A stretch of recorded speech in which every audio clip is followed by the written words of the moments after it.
Hello everyone. Będę mówić po angielsku, żeby nasi goście zrozumieli. Mam nadzieję, że to nie problem. Okay. Hello everyone, and thank you for attending today's event, Cities of the Future, a feminist lens on inclusive architecture. We'll explore themes of care in urban planning and architecture, delve into the methodologies employed by our experts, and examine how urban planning is implemented and functions in practice. We're delighted to welcome three distinguished guests who will each deliver a 30-minute lecture on the topic. Following these lectures, we will hold a 30-minute panel discussion where you can ask questions arising from the presentations. So after the lectures, you'll have time to ask any questions that you may have, and we will be happy to provide answers for you. Okay. Our first speaker is Ewelina Jaskulska, who will share insights into her methodology for researching girls' perspectives on how cities accommodate their needs. Ewelina is an architect with extensive professional experience gained in renowned design studios. She has contributed to the realization of prestigious projects such as Rondo 1 skyscraper in Warsaw and led the design of Gdańsk Stadium for Euro 2012.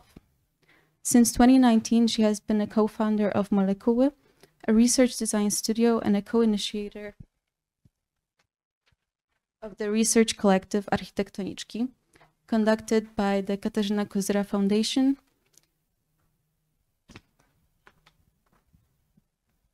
Our next speaker is Delphine Balde, an architect, urban planner, and postgraduate teacher with over 20 years of experience in urban planning. Delphine has completed numerous urban projects and territorial strategies both in France and abroad. For nearly a decade, she led the urban planning department of Leclerc Associates.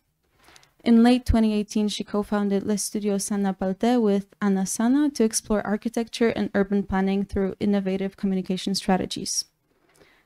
Delphine will present the work of the Les Ateliers collective, where she serves as vice president, elaborating in their methodology and successes in transforming the urban landscape of Paris. And lastly, our guest will be Elke Krasny, who's a professor of art and education and the head of art and education program at the Academy of Fine Arts in Vienna. She's a feminist cultural theorist, urban researcher, curator, and author. Her international research and lectures focus on ecological and social justice in the contemporary world. In 2011, she received the Outstanding Artist Award in the category of Women's Culture. Together with Urska Jurman, she initiated the Ecologies of Care project. And finally, special thanks to our patrons who have made it possible for us to gather here today and host our speakers in Warsaw: Zodiak, Warszawski Pawilon Architektury, Mazowiecka Izba Architektów, Instytut Francuski, and Instytut Adama Mickiewicza. We also want to thank everyone who made it possible for us today to be here and create this event. It wasn't easy. It's been many months of hard work, both from the people in the foundation and from Architektury Collective, for which we're very thankful. Okay. So now I'll give the microphone to Ewelina and she will begin the lecture. Thank you.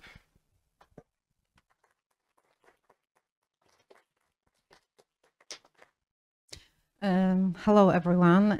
Actually, my presentation is in English because I was supposed to give my presentation in English, but I was asked to speak in Polish by local authorities. So actually, I'm gonna speak in Polish. I'm sorry. Okay, so let's start. Okay, zaczynamy. Nazywam się Ewelina Jaskulska i reprezentuję Architektoniczki. Architektoniczki już teraz jest fundacją, a swoje początki miało w 2019 roku dzięki Fundacji Katarzyny Kozyry i dzięki w ogóle Kasi Kozyrze. Dzięki serdeczne, bo projekt zaczął się u niej. To miał być pierwotnie dwuletni projekt na temat sytuacji kobiet w architekturze i co kobiety mogą wnieść nowego do architektury. Natomiast ten projekt rozwinął się już tak bardzo i też międzynarodowo, że już powstała samodzielna Fundacja Architektoniczki, która ściśle współpracuje z Kasią Kozyrą. Ja tak sobie stanę z boku, bo ja nie lubię siedzieć, więc możemy tak zaczynać. Generalnie chodząc po mieście, może nam się wydawać, że miasto to jest jakaś nasza taka przestrzeń neutralna, czyli wszyscy się tam czujemy albo dobrze, albo źle, natomiast jest to przestrzeń neutralna. Ale w rzeczywistości ta przestrzeń ma płeć. A dlaczego, to zaraz wam zaprezentuję. Gdybyście zostali poproszeni, i teraz ja was poproszę, żebyście na chwilę zamknęli oczy i wyobrazili sobie symbol człowieka. Taki piktogram człowieka. Jak on by wyglądał? Czy to byłby taki piktogram? W większości przypadków właśnie jest to taki piktogram, dlatego że nasz mózg jest tak skonstruowany i jesteśmy tak już do tego przyzwyczajeni, że taki piktogram, taki człowiek jest reprezentantem całej ludzkości. A to świadczy o tym, że wszystko, co projektujemy, o czym myślimy, projektujemy pod mężczyznę. I również dane, które zbieramy, dane nie są z podziałem na płeć, dane zbieramy pod kątem mężczyzn i wszystko odnosimy do proporcji mężczyzny. Tutaj mamy przykład proporcji mężczyzny, gdzie na pewno wiele z was czytało Niewidzialne kobiety, więc powiem tak pokrótce. Proporcje modulora, człowiek 1,83 m i wszystko jest pod niego zaprojektowane. W tym roku podobno zostały zapoczątkowane projektowanie pianin pod dłoń kobiecą, ze względu na to, że pianistki cierpiały na schorzenia stawów i w tym roku podobno zaczęto projektować pod dłoń kobiecą. Dlatego myśląc bardzo o człowieku, ale o człowieku, czyli o mężczyźnie jako reprezentancie ludzkości, traktujemy całą architekturę i urbanistykę w taki sposób, że wkładamy tego człowieka 1,83 m i do niego dostosowujemy wszystkie proporcje. I to skutkuje brakiem różnorodności płciowej w przestrzeni. Do tego pracujemy trochę na takich danych fizycznych, jak sobie zastanowimy się, tak, mamy człowieka witruwiańskiego, mamy modulora z lat 50. i mamy Neuferta. Neufert, owszem, on jest aktualizowany, ale on jest aktualizowany, nie jest aktualizowany pod kątem płci. Pojawiają się teraz nowe informacje w Neufercie o ekologii, jak projektować kolejne przestrzenie, natomiast nie ma danych pod kątem płci. Ale kiedy mężczyźni dostali świat i go zaprojektowali, kobiety dostały kuchnię. Kuchnia to była jedyna przestrzeń, która była zaprojektowana pod proporcje kobiet. I teraz tak, ja jako architektka, urbanistka, wy tutaj, wielu z was też jest architektów, urbanistów, zastanawiam się, czy to wszystko, czego ja się nauczyłam przez studia i moje 20 lat doświadczenia w zawodzie, czy ja to wszystko powinnam zapomnieć i zacząć totalnie od początku. Bo wychodzi na to, że ja, uczona przez mężczyzn, profesorów, jestem nauczona ich sposobu myślenia. I jak zaczęłyśmy się z fundacji właśnie Kasi Kozyry, jak zaczęłyśmy rozmawiać na ten temat, zadano mi pytanie, czy ty byś zaprojektowała coś inaczej? A ja mówię, no nie, bo ja nie wiem, jak projektować inaczej, bo ja tak zostałam nauczona projektowania. Więc czy musimy w ogóle zaczynać od początku? Nie do końca. Zastanówmy się, jak ze środowiskiem zbudowanym, co ma wspólnego płeć. Dlatego powstały architektoniczki, znalazłyśmy swój odpowiednik po angielsku. Architektoniczki miały być pierwotnie projektem, tak jak wcześniej wspomniałam, polskim, natomiast Nam się ten projekt rozrósł bardzo międzynarodowo, więc musiałyśmy znaleźć jakiś odpowiednik nazwy po angielsku. Znalazłyśmy i zajmujemy się głównie perspektywą kobiet w środowisku zbudowanym i nastoletnimi dziewczynkami. I jak miasto odpowiada na potrzeby kobiet? Zastanówmy się pod kątem na przykład pracy opiekuńczej. Czy wiecie, że najpierw polecimy troszeczkę statystykami, żeby w ogóle wiedzieć, o czym mówimy i dlaczego to jest tak ważne. To są dane pokazujące w Unii Europejskiej, ile kobiety spędzają na pracy opiekuńczej dziennie. 3,5 godziny dziennie, podczas gdy mężczyźni mniej niż 2 godziny. Dane w Polsce są gorsze. To są dane statystyczne z Polski, gdzie kobieta pracuje tygodniowo 69 godzin, zarobkowo pracuje 33 godziny, a mężczyzna pracuje 60 godzin, ale zarobkowo pracuje 39 godzin, bo kobieta wykonuje tą pracę nieodpłatną opiekuńczą. Do tego według danych unijnych, przepraszam, generalnie w Unii Europejskiej kobiety pomiędzy 12 a 17% są opłacane mniej niż mężczyźni. W Polsce ta średnia to jest 12,7%. Thank you very much. To skutkuje, drogie panie, że my pracujemy 2 miesiące w roku za darmo. To są dane, które nam Unia podała. Jak zobaczyłam ten tekst, to po prostu zgłupiałam. Aż się napiję wody i kontynuujemy dalej.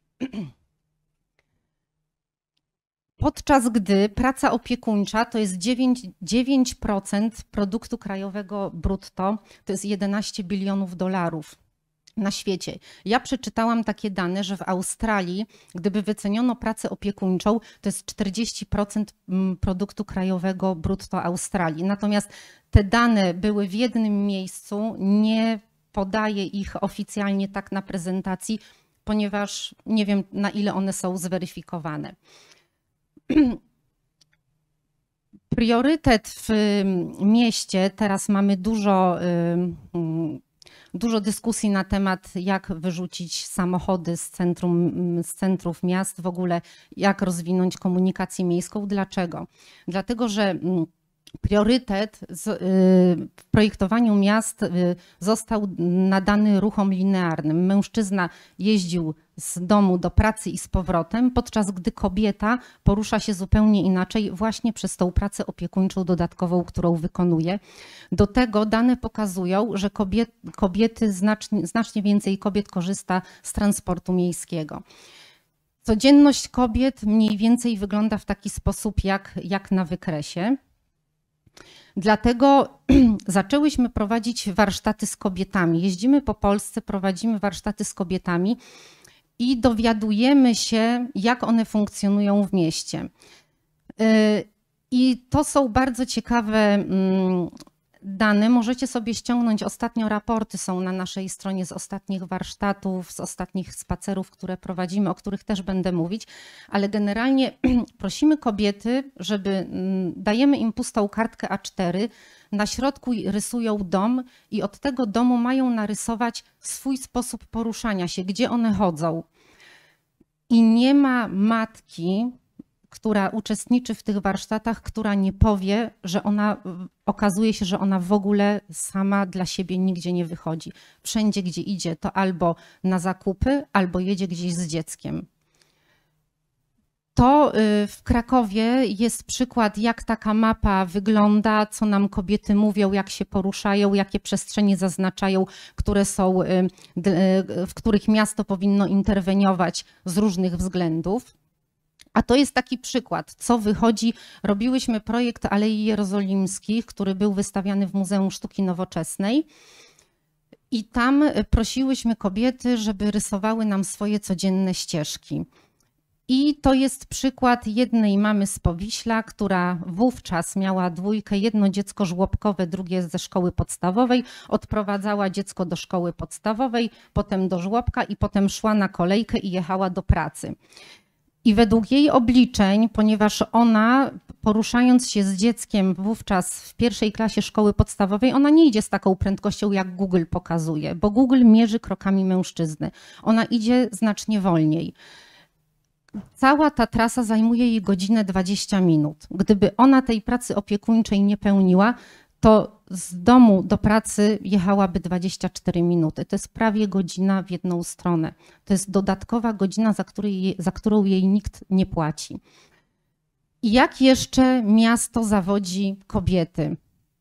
Dużo teraz będzie o emocjach, ponieważ emocje to jest coś, co determinuje nasz sposób poruszania się po mieście. Czy my jesteśmy tego świadomi, czy też nie. Czy bezpieczeństwo ma płeć? To jest w ogóle pierwsza emocja, poczucie bezpieczeństwa, które się pojawia zawsze, jeżeli mówimy o kobietach w kontekście miasta. Dane pokazują, że ma, bo raport dla L'Oreala, który był zrobiony, pokazuje, że 84% Polek było napastowanych w miejscu publicznym. 12% z tych Polek to są dziewczynki przed ukończeniem 12 roku życia. To jest najbardziej przerażające. I teraz tak, jak przeczytacie sobie ten tekst, który napisała Harriet Johnson, każda kobieta, którą znasz, wybrała dłuższą drogę, obracała się za siebie, trzymała kurczowo w ręku klucze, wykonała fałszywy telefon, skręciła za róg i zaczęła biec. Każda kobieta, którą znasz, kiedyś wracała do domu przerażona. I teraz podnieście rękę, czy któraś z was czuła kiedykolwiek chociaż jedną z tych rzeczy, wracając do domu po zmierzchu? No właśnie, wszystkie kobiety. Dlatego miasto ma płeć i bezpieczeństwo ma płeć. Ktoś zadał pytanie na TikToku, co zrobiłabyś, gdyby mężczyźni zniknęli na 24 godziny? I odpowiedź, nie to pytanie, ale odpowiedź stała się totalnym wiralem. Poszłabym nocą na spacer. Ponad 350 000 polubień uzyskała ta odpowiedź. Dlatego architektoniczki zaczęły robić nocne spacery. Nocne spacery robimy w Polsce. Pierwszy odbył się tutaj w Warszawie.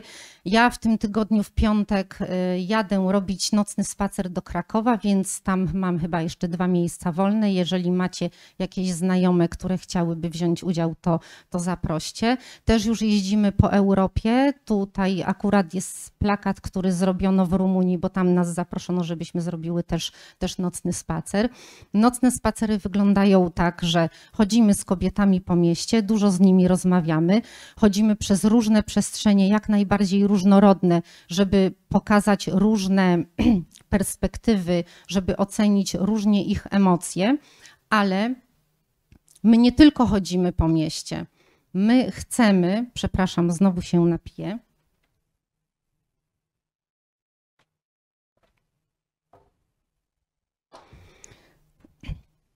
Dodatkowo chcemy zbadać emocje. I jak o tym pomyślałyśmy i zaczęłyśmy o tym rozmawiać, no to tak zaczęto nam pukać po głowie, w jaki sposób zbadasz emocje. Emocje są niemierzalne. A co jeśli wam powiem, że my możemy zmienić, możemy zbadać te emocje? Wypracowałyśmy swoją metodologię razem z grupą profesorską z Akademii Pedagogiki Specjalnej. Jako wytyczne wzięłyśmy metodologię Weicherta, krzywą wrażeń Weicherta. Podczas gdy idziemy ulicą, Weichert oceniał, w jaki sposób czy ta przestrzeń mu się podoba, czy nie. Oceniał i tworzył w ten sposób ciąg czasoprzestrzenny. My wzięłyśmy tą jego metodologię i zmieniłyśmy na nasz ciąg równoprzestrzenny. I podczas gdy Weichert badał widoki perspektywiczne, fasady, dominanty, architekturę, zieleń, my badamy 4 emocje. Bezpieczeństwo, włączenie albo wykluczenie, estetykę i komfort użytkowania. Bardzo trudno jest na każdym spacerze wytłumaczyć, co to znaczy wykluczenie. To znaczy, bardzo dużo kobiet pyta, o co chodzi z tym wykluczeniem. Jako przykład podajemy Witkac w Warszawie. Jak badałyśmy Aleje Jerozolimskie, w dzień dużo kobiet nam mówiło, że one nawet nie chodzą tamtą stroną, bo tam jest Louis Vuitton. I jedna nam powiedziała, kobieta, że ona w ogóle boi się tego budynku, bo dla niej to jest taka czarna dziura, boi się, że tam ją ktoś wciągnie i nie wyjdzie. I takie opinie słyszałyśmy. I ten budynek, generalnie ta przestrzeń wykluczała kobiety głównie z powodów ekonomicznych. Ale jak przeszłyśmy się nocą, bo my chodziłyśmy również nocą same od północy do drugiej w nocy po tych jerozolimskich, okazało się, że na Alejach Jerozolimskich spotykają się kobiety i młode dziewczyny, bo to jest najczystsza przestrzeń, najbardziej oświetlona i one w nocy się tam czują bezpiecznie. Czyli w nocy ta przestrzeń je włączała, natomiast w dzień je kompletnie wykluczała. To jest nasz pierwszy spacer w Warszawie, o którym mówiłam. Spacer zaczął się nad Wisłą, skończył się na tyłach ulicy Foksal. Przeszłyśmy przez różne przestrzenie. Oczywiście też zostałyśmy w cudzysłowie zaatakowane w parku przez grupę pijanych studentów i studentek, ale to się generalnie zdarza nam na każdym nocnym spacerze. I to są przestrzenie na czerwono, które według kobiet powinny być poprawione, zmienione przez miasto z różnych powodów. My mamy konkretne dane, czy z powodów bezpieczeństwa, polepszyć oświetlenie, wyciąć krzaki, czy z powodu komfortu użytkowania, nie ma ławki i tak dalej. Natomiast to jest metodą Kazimierza Wejherta zrobiona analiza tej przestrzeni. A tak to wygląda, jeżeli chodzi o najlepiej ocenione miejsca. Ale tą metodą Wejherta to my sobie przeszłyśmy jako kobiety i oceniłyśmy, że tak, Wejhert by to ocenił, idąc tym jego systemem oceniania z książki, który pokazał.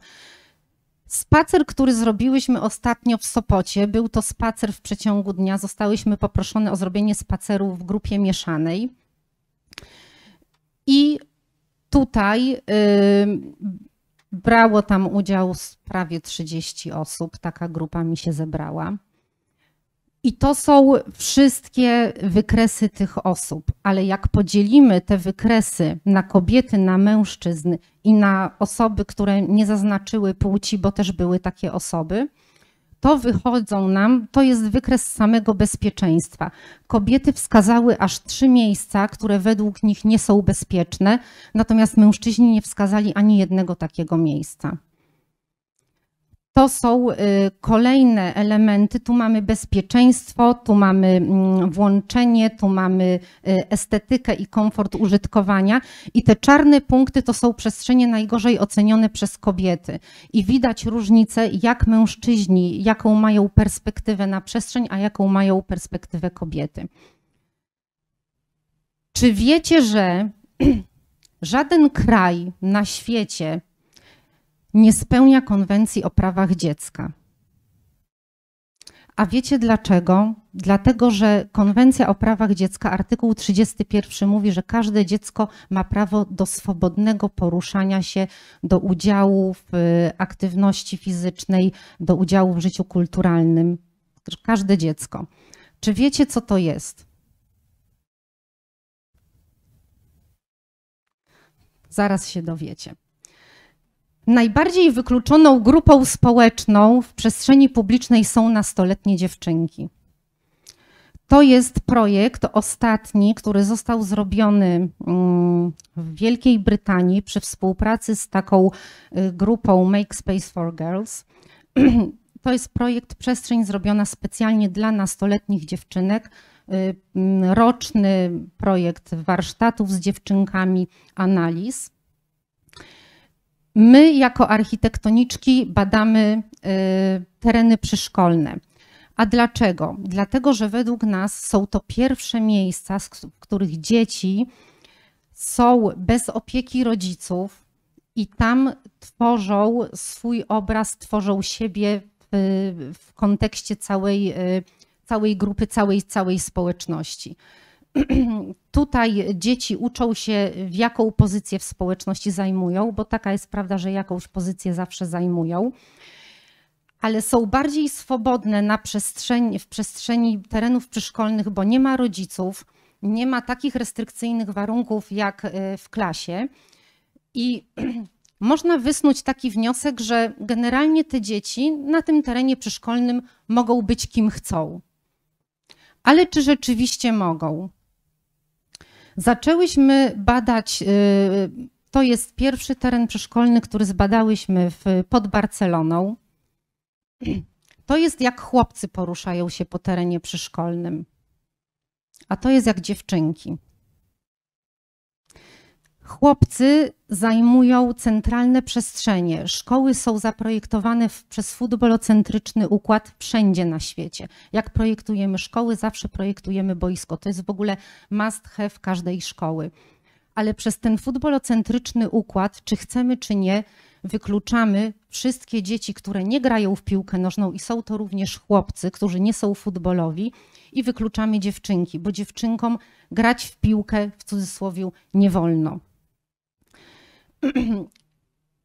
Dlaczego to jest problem? Ja zostałam kiedyś zapytana, jak dawałam taki wykład, ale czemu ja tak demonizuję te przestrzenie, te peryferie? Przecież może tam się fajnie te dziewczynki czują bezpiecznie i w ogóle o co mi chodzi?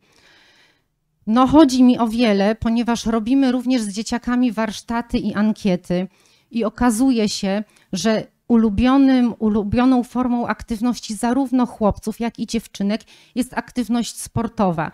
Dziewczynki wykazują w ankietach, że one chcą grać w koszykówkę, w piłkę nożną, one chcą grać w te gry, ale w jakiś sposób im nie wolno. Jak chłopcy przejmują przestrzeń? To jest podczas właśnie badań tych ruchów, to jest sekwencja wydarzeń dokładnie w tej szkole. Dziewczynki, to był akurat dzień bez piłki nożnej, ponieważ tam w szkołach niektórych pod Barceloną są dni bez piłki nożnej, żeby pokazać dzieciakom, że można inną aktywność po prostu inaczej funkcjonować, tak? Dziewczynki siedzą sobie pomiędzy dwoma boiskami, rozmawiają, podchodzą chłopcy, proszą, żeby zeszły i one stoją na boku i rozmawiają. Nawet w dzień, kiedy nie ma piłki nożnej, one nie mogą zajmować tej przestrzeni centralnej. I efektem jest to, że aktywność sportowa dziewczynek znacznie spada i w wieku 10 lat, od wieku 10 lat. Natomiast nastoletnie dziewczynki, zaledwie 8% nastoletnich dziewczynek jest aktywna fizycznie. Wiecie, jakie to ma przełożenie na ich w ogóle zdrowie mentalne i zdrowie fizyczne? Jak zrobiłyśmy te badania, tam były jeszcze inne badania, ja pokazuję tak bardzo krótko ze względu na czas, jaki mam ograniczony. Badania robiłyśmy na zlecenie Rady Rodziców i Rada Rodziców podniosła alarm, ponieważ tam na tej szkole, jak się wchodzi, jest napisane, ta szkoła jest feministyczna. I rodzice podnieśli alarm, do władz miejskich zapukali, że chcą tą przestrzeń zmienić i zlecili nam projekt. My tą przestrzeń zmieniłyśmy w taki sposób, zostawiłyśmy boiska, ale zmniejszyłyśmy je, żeby dać możliwość innym dzieciom i dziewczynkom również swoich sił, próbowania swoich sił w piłce nożnej. Dlaczego? Widziałyśmy taki projekt w Danii, o ile pamiętam, gdzie jest szkoła, jest bardzo duże boisko, ale boisko jest zakończone taką betonową falą. I przeczytałyśmy, że na początku najpierw dziewczynki i chłopcy, którzy w piłkę nie grali, siedzieli na tej fali, potem usiedli niżej na trawie, potem przyszli bliżej krawędzi boiska, a potem te dzieciaki zaczęły na to boisko wchodzić, zaczęły być aktywne. Dlatego przestrzeń, w jaki sposób my ją projektujemy, ukształtujemy, naprawdę kształtuje nas to, jak my się poruszamy. Z takiej przestrzeni zaprojektowałyśmy taką przestrzeń dla dzieci. Z takiej przestrzeni zaprojektowałyśmy taki pawilonik dla dzieci. Ten pawilonik jest celowo przy boisku, żeby właśnie włączać te dzieciaki, które boją się lub się wstydzą. I teraz kim my jesteśmy? My to tak, zawsze to niby jest na początku, ja to tak daję na koniec. Nas było 2, teraz jest nas 3, bo Julia Bartkowiak do nas dołączyła i współpracuje z nami. Naszym celem jest tworzenie przestrzeni równych i przestrzeni sprawiedliwych. Jak to robimy? Jesteśmy w ogóle częścią Kobiet Nowego Europejskiego Bauhausu. Femdesign Toolbox to jest taka największa sieć kobiet skupiająca, pracująca nad feministycznym miastem. Jesteśmy też częścią projektu Femakt w Krakowie. To jest pierwszy taki projekt w Polsce, w którym analizujemy przestrzeń pod kątem kobiet. Ale bardzo nam zależy na zbieraniu danych, dlatego każdą rozmowę, jaką przeprowadzamy na warsztatach, na spacerach, to są nasze dane, żeby zbierać te dane z podziałem na płeć. Przez prawie 2 lata dzięki Fundacji Katarzyny Kozyry, bo tam dostałyśmy grant na podróże po Europie, żeby w ogóle dowiedzieć się, w jaki sposób inne kolektywy to robią. Dzięki temu podróżowałyśmy po Europie i tam wymieniałyśmy się swoim doświadczeniem. Też robimy różne badania. Tutaj widzicie Honoratę z taką kamerą na głowie. Zaczęłyśmy współpracę z takim australijskim startupem, żeby badać przestrzeń dla pieszych, to znaczy jak Google jeździ z samochodem po ulicy, tak my z tą kamerą chodzimy po chodnikach. Też opowiadamy o tym, co robimy, żeby wytłumaczyć ludziom naszą perspektywę i jak to jest ważne poprzez udział w wystawach, różnych panelach dyskusyjnych, różnych warsztatach. I tu się coś zepsuło. I tyle. Dziękuję bardzo.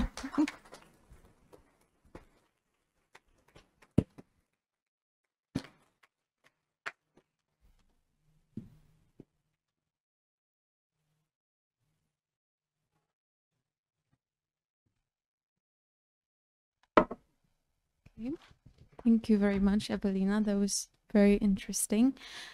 Now the next person is Delphine Balde, and she will present her work as Vice President of Les Ateliers Collective.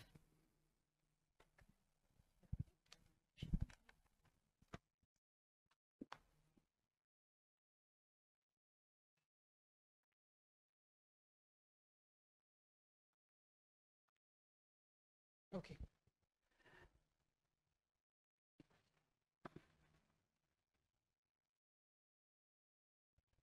Okay, thank you very much. Thank you for the invitation. And I think we have a lot of common, and it's very interesting for me to discuss with us. First of all, I'd like to start with the atelier to present to you the organization and also my studio as an architect. And then also to discuss with you about gender in the city. Of course, cities are not neutral, and how could we make, I mean, not just me and you, but really together, transform the city that we need to rethink, and also because maybe feminism and sustainability is really something together that we cannot share, cannot separate, and that's why we need to also transform our strategy.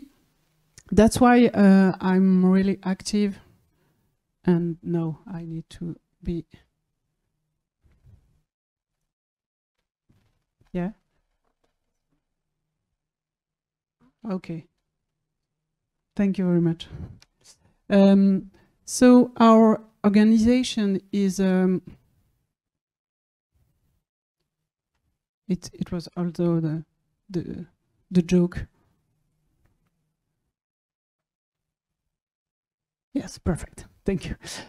So it's organization, and we organize some workshops in Paris and in Europe, and also in Africa, and because we need to rethink and but to discuss and to understand a little bit more what needs feminism and the city together, because it's not so easy. And that's why it's international, and it's very interesting to even if I'm sorry, because I wish to make this lecture in Polish, but it was not possible. So, but I could follow your lecture, and also because, I mean, feminism, cities and feminism, it's not just in here or in Varsovie or in Paris, but it's of course always around the world, and that's why we need a neutral platform to discuss, to think about innovations, and also to discuss with inhabitants. That it's very important, with women and girls also, as you said. I think it's very important to start with children. That's why we think that to rethink the city, we need mixing cultures. We'll need also to maybe rethink approach. So that's why, of course, it's really a question of methodology. That's why we organize some collective visits, some conference, to work together and to debate what is very important for us. And just a few examples, we try to develop this subject about gender in the city in South Africa.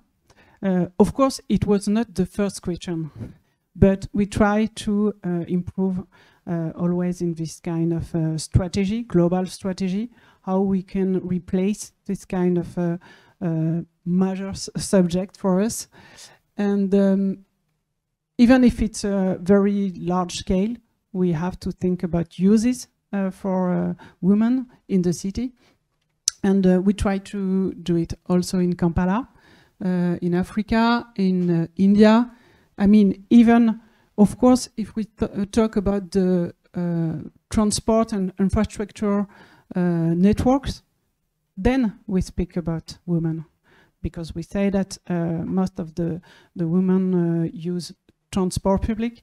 So that's why we try to discuss about it, of course, in public strategy, public strategy, and we try also to work on it in Mexico. So our organization is a tool as a service for the territories, but it's also a laboratory, and that's why if you want to join, it's a neutral platform with a lot of people, architects, designer, artists, sociologists, of course. Then I'm an architect, and I try to do architecture and also urban planning, but I try to do it with another person, Dance. Why? Because I think we need to transform our city, to think about uses and our body. That's why because with my associate, we also are dancer. So we think that we have to explore between space, rhythm, body, and the city for women. Then, of course, it's not so easy. I mean, every project is not so directly connected to the subject, but we try to discuss with our clients about this subject, with inhabitants. Then we recently work on the sport, a building for sport people. Then it's body. Then it could be for women, because the women and the question of sport, how can I make sport in the city? It's something very particular. I cannot do sport so easily, and I don't feel that so comfortable to do it. Then when we develop some housing. We also think about uses for women, of course, in social housing also, and to try to find more common spaces. Of course, not just for only women, but it's a way to find non-standard housing. So, as you say, cities are not neutral. I mean, of course, cities are designed by men, for men. I would like to talk about from experience from Paris and how we try to develop cities more inclusive. So let's start with just a few percentages. So 33% of residents in Paris are women. Okay, but there is only 2% with streets named after women in France. And in Paris, we just have 3 metro stations with a name after women. And for the bridge, only 1. Then, as you can see, 100% of female in public transport feel, I mean, uncomfortable. And there is just the skate part. So there is only 5% of women that occupied the skate park. So it's maybe some part in Paris. It's in Paris. Huh? Only for men. It's today. But 100 years ago, it was the same. So this kind of city as Paris, they mirror and reinforce societal gender norms, and as we know, it's a political question. And how can we make cities more inclusive? We have 4 principal issues: political, mobility, safety, and inclusivity. I will not develop more than that, but since 2016, City of Paris start to develop key initiative, develop more, because that's true that we need to understand what is the subject and how we can change our project. So this is one of the places in Paris, Bastille, and so Paris tried to redesign public spaces with really an effort to make this kind of public spaces with more accessibility, more uses. This one was 5 years ago, the Place de la Bastille, with a lot of cars, as you can see. And today, the transformation of this, the place of Bastille is more. Of course, we can talk about mobility. You can see more spaces for bicycles, and you can also see more spaces just to sit, to feel that you can sit. I mean, even if you are girls, or and there is no problem of security. So that try to find place with more light, with more visibility. And this is links between safety and mobility, of course.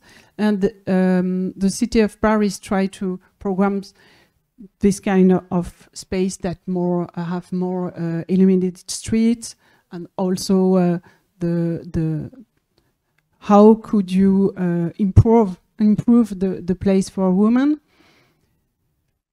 I think you have almost the same that.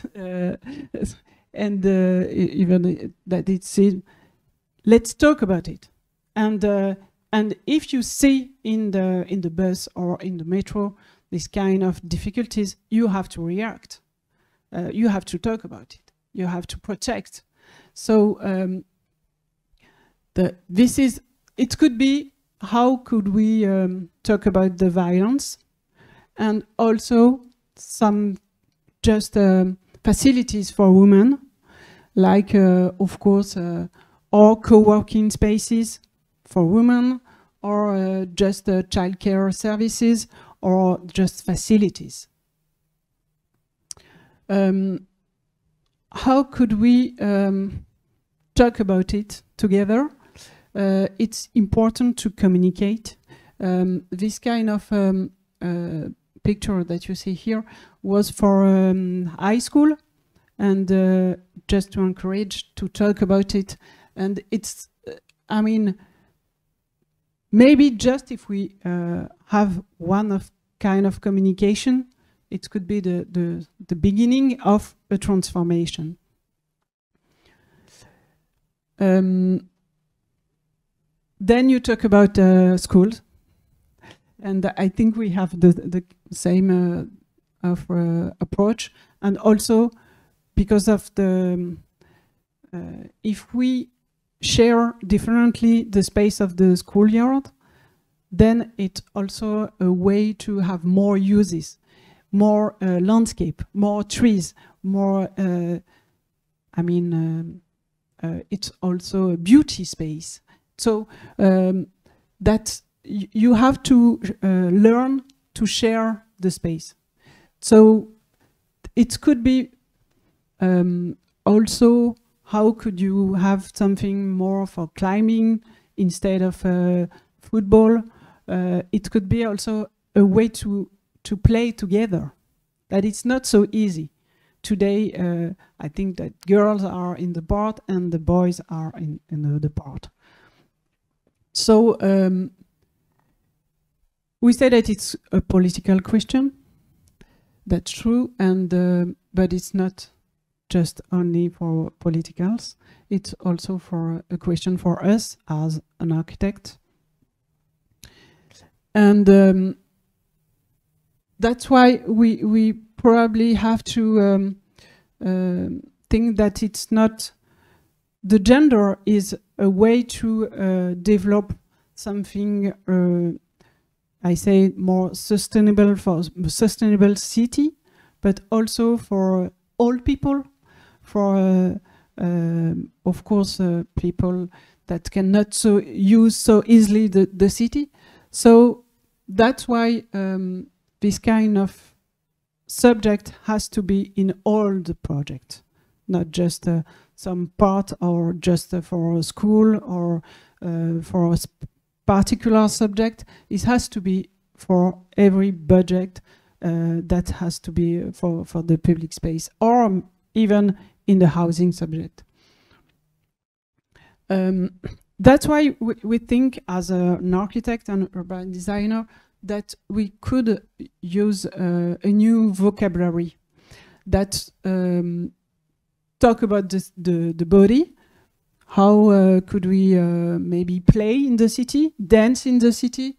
Also, how could we fall, maybe? And of course, walk. It's a way. That's why in Paris, developing really a pedestrian map, a pedestrian way with a lot of continuities, a lot of strategy to be more comfortable, and it's not just to be a touristic place or to be a city more comfortable. It's also a way to talk about city, a feminist city.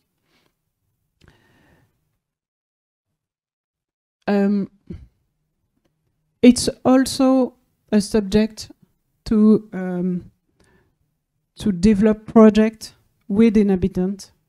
I'm an architect, but I don't really know every place. So I need to talk about inhabitants, to discuss with them, to build a project with them. So here we make a residence in the south of France, in Luberon. And we discuss with architect, dancer, choreograph, performers, with the workshop to redesign a place in a small village. And we discuss with women, and we dance, and also we design on this place. So it was something more. If you discuss, and you cannot have something so well designed. So that's why you have something that he has to move. Then you can also dance on this place. And as you can see here, it's just for women, girls. You have also, I think it's in Shanghai, this picture. So it could be a way to be maybe more comfortable with your body in the city. But here, normally, it's in the Paris, in the Châtelet. Normally, you have bus, cars. I mean, it was just for one day. But maybe we can have some place in the city, just to be, or to, I don't know, to sleep, or to dance, or to meet, but not with something so well designed. You don't have to be. It could be so maybe more basic.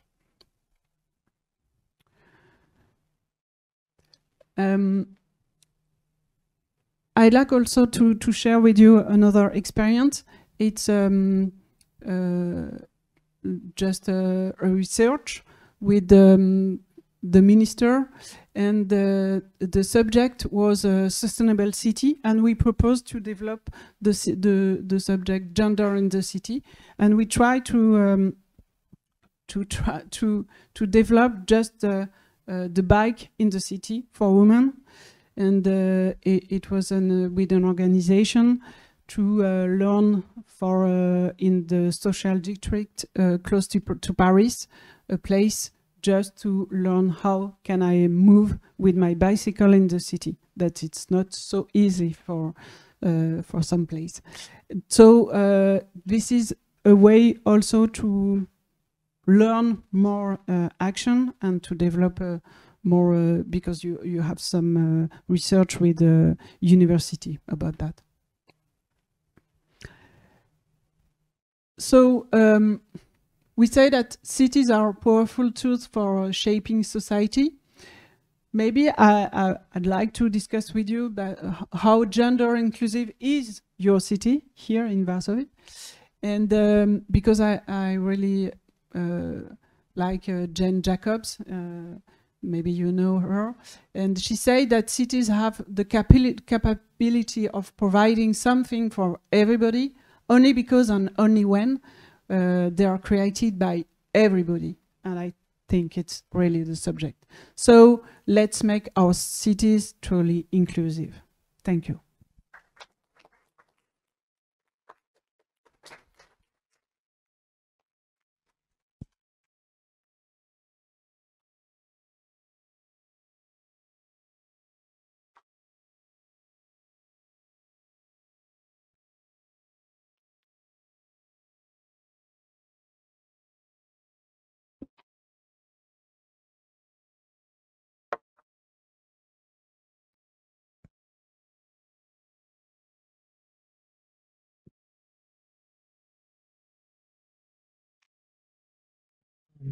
Good evening. Thank you very much for having me here, for inviting me, putting me together with two truly inspiring speakers. I think we share a lot of interests and also questions when it comes to what cities do with people, with non-human beings, and also how these cities have been defined by the interests of capital, of colonialism, and how these interests have defined relations between those we call men and women. And before I go into what I prepared, I want to share a conversation I had yesterday evening with my son. My youngest son. I have 3 children. He's 19 years old. And I just finished writing a text. It hasn't been published yet, but it will be published soon. And the title of my text is, it ends with a question mark, and it's, do you live in a feminist city? And then I asked my son, do you live in a feminist city? I live in Vienna. He lives there too. And then he said, well, if people think of the city as a whole, probably not. So it's not a feminist city in all corners, in all streets, in all places. It's not a feminist city everywhere. But it's a feminist city because there are a lot of feminists living here, and they do things and they demonstrate and they build infrastructures and so on and so forth, which is pretty much very similar to what I argued in the text I have written. And so I think even though I would say most people have never lived in a feminist city that is feminist through and through, many people have lived in cities where feminists have made a difference historically and presently. And it's also important to not forget that, because sometimes when we forget this, it becomes really depressing and very sad. And we have the feeling we have to start over and over and over again all the time. And so I guess we need both, the starting over, but also the remembering that there are people around and people before us who have made very critical differences. I want to speak a little bit about care at the beginning of the lecture. That has something to do with feminist approaches to the city, but I think it's a very broad concept that has in the last 10 to 12 years been discussed widely in the context of architecture and spatial practices. And I will relate it to feminist concerns. So that's the first part. And the second part has to do with walking. And I think it's very close to what we already heard in the preceding two lectures. So I would say that care has emerged as a key concern in the response to planetary crises, to meeting social and environmental care needs, and to work for preparedness for future crises and catastrophes. So we could say the worse it gets, no, the more wars there are, the more unnatural catastrophes, the worse it gets, the more there is also a desire to work with care, to invest in caring infrastructures differently, and to understand that care has been historically very unevenly distributed, but also very unevenly extracted and exploited from people and from so-called natural environments. So I would say that in the 21st century, there is a turn to care in architecture and urbanism. When I'm an optimist, I say that. Sometimes I think there is also a much larger turn to more investment in capital in architecture and urbanism at this present moment. And so I think we have to understand these things together, how they happen at the same time.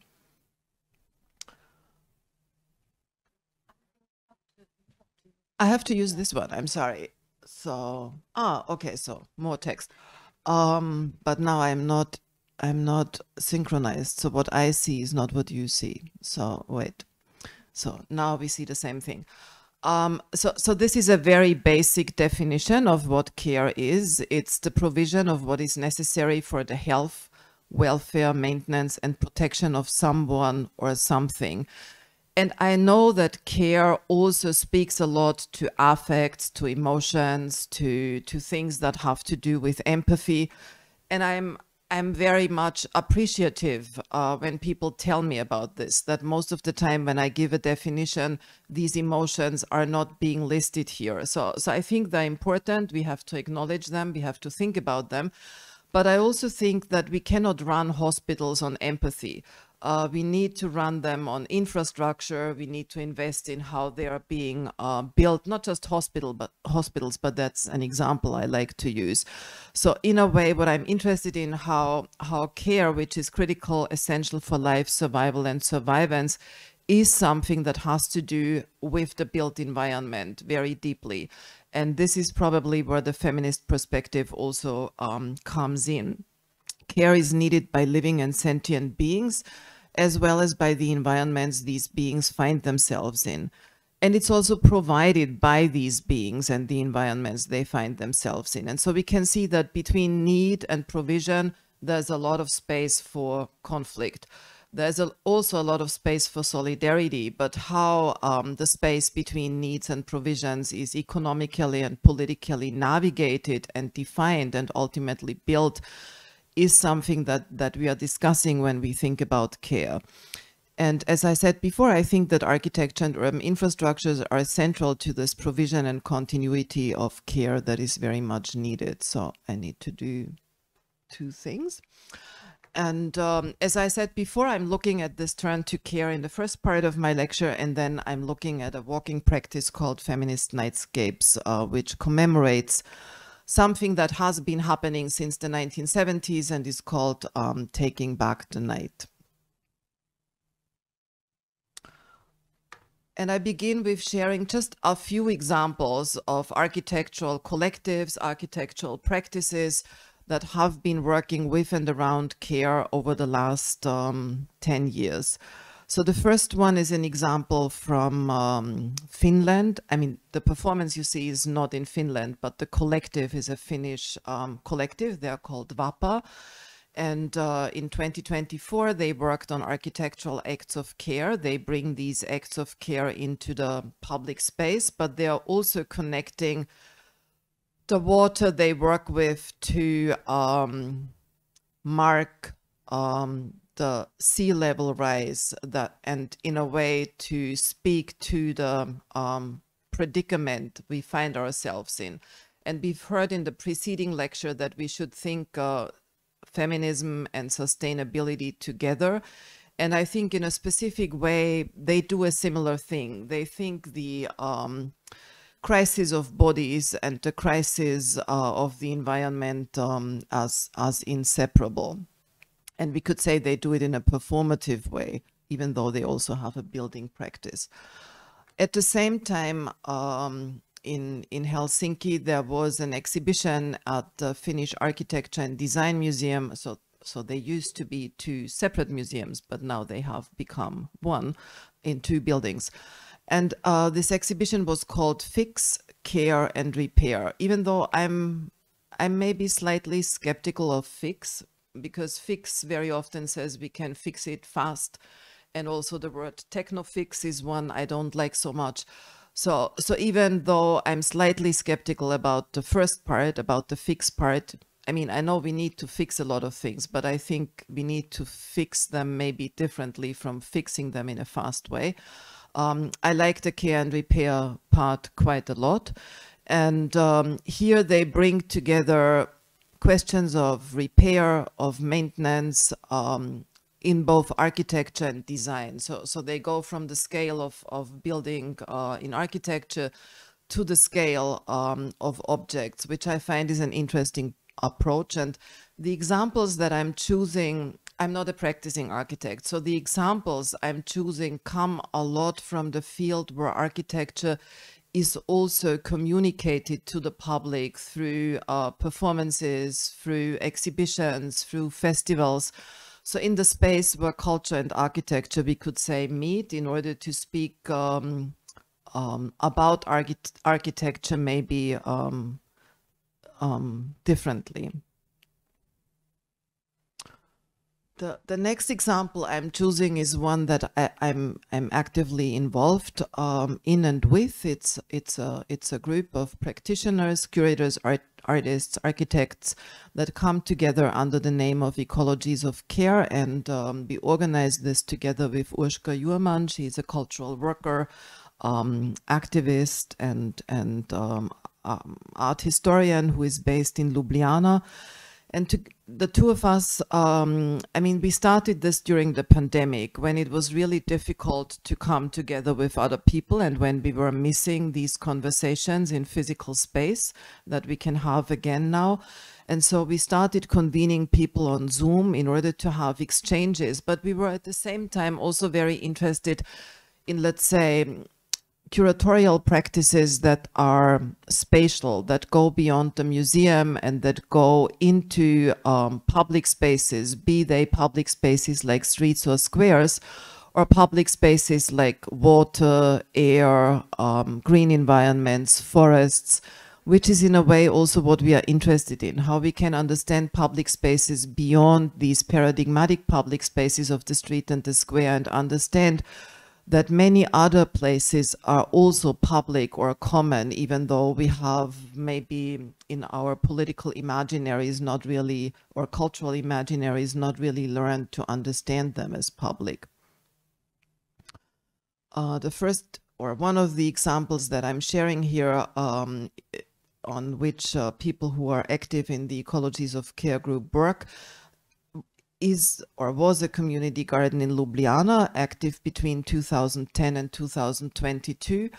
It was located on a construction site. So in the year 2010, like in many other cities around the world, a lot of construction was it was stopped because of the economic and financial crisis in 2008.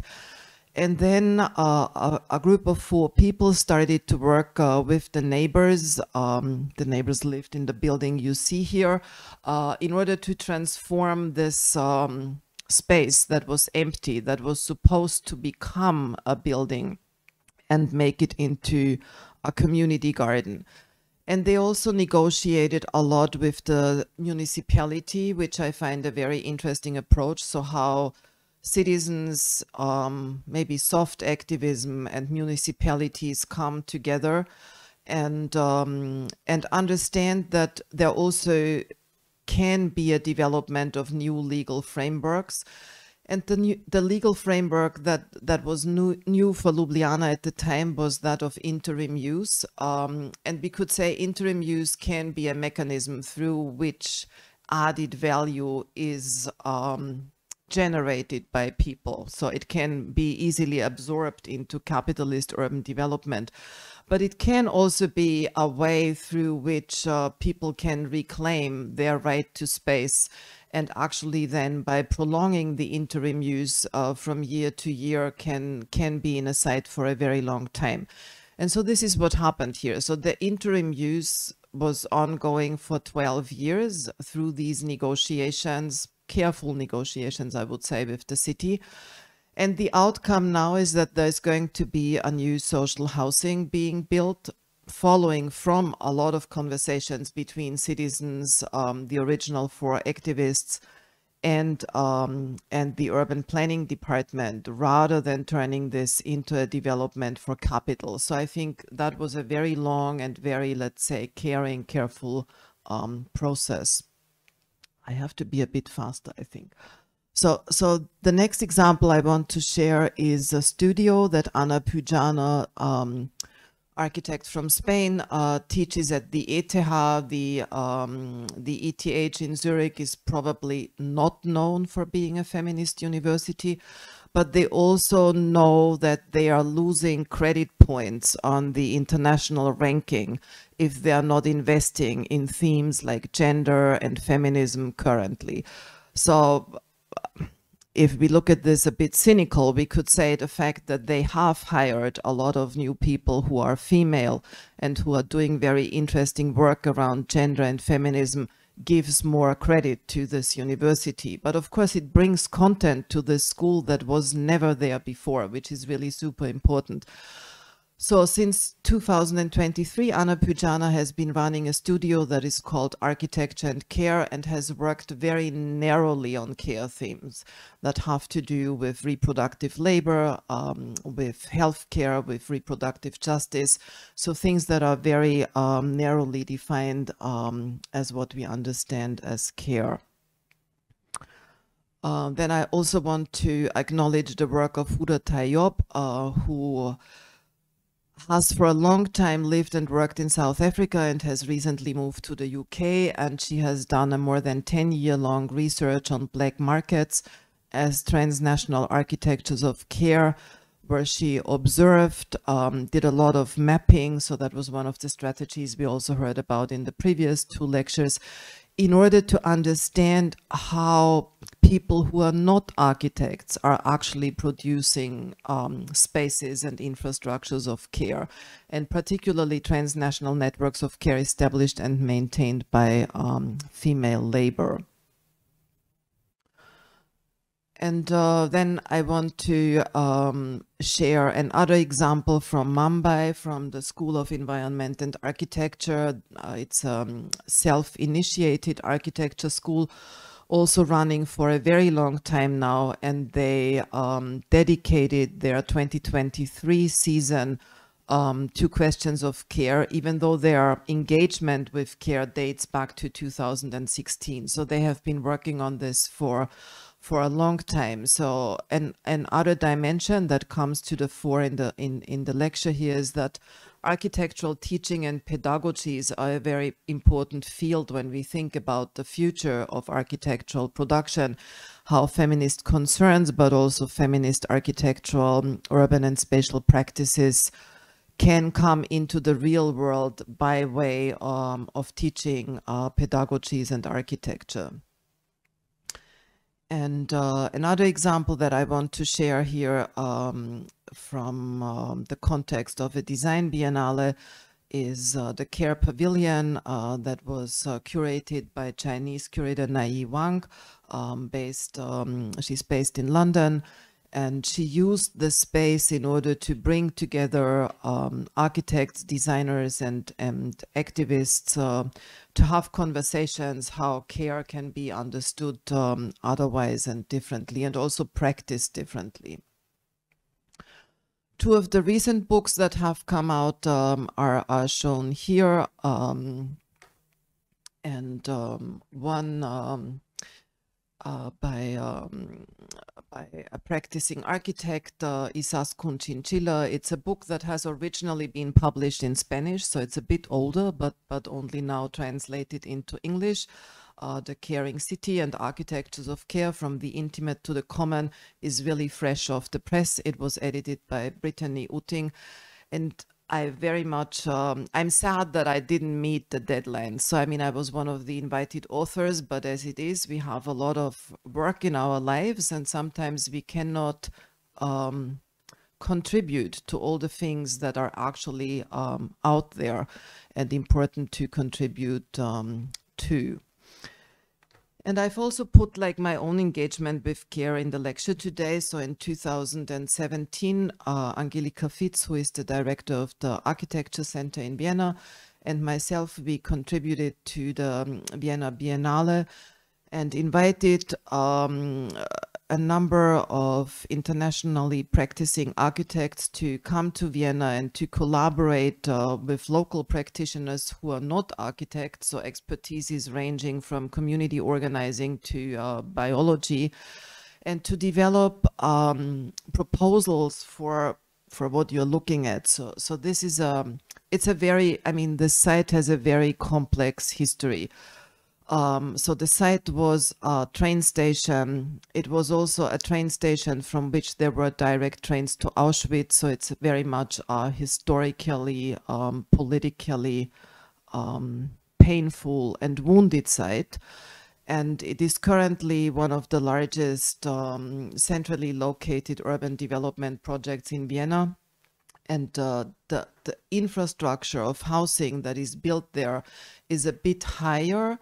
And the fact that this density has been realized through the master planning leads to a larger green space. And this green space, which looks pretty brown here and not green, is a space that will be very much taken care of also by local residents. So we invited, as I said before, architects and urban practitioners to come up with ideas how care and repair can be, let's say, thought of as necessary also for new urban development, so that new development is not something that is not in need of care and repair, but actually very much needs to take on, let's say, the things that are already here, and not to start from this tabula rasa approach that pretends that there isn't something that needs to be taken care of for the future.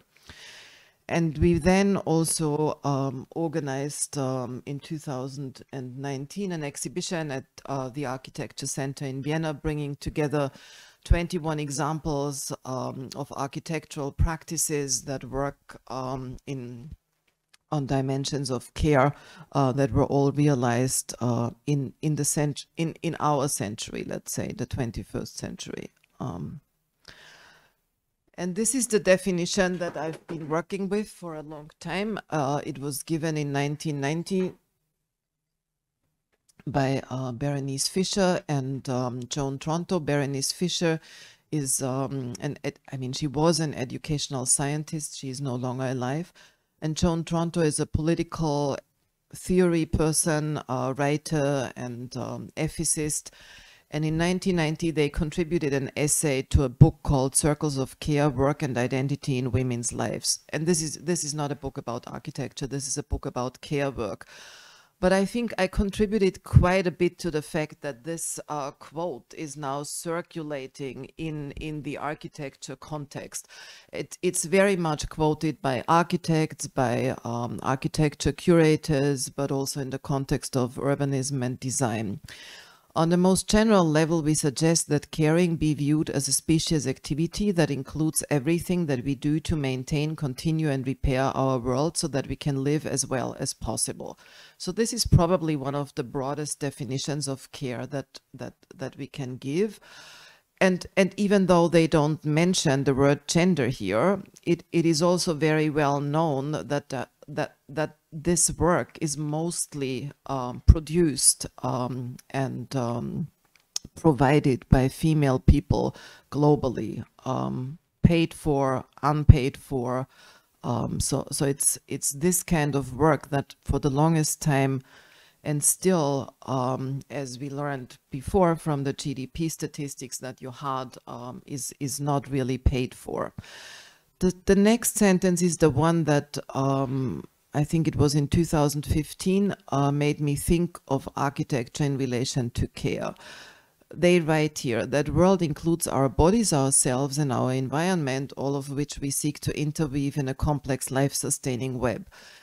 And between our bodies and our environment is precisely where architecture builds relations. And so this is when I started to think that this part, interweave in a complex life-sustaining web, we need to understand care as part of this interweaving that goes on between bodies and environments.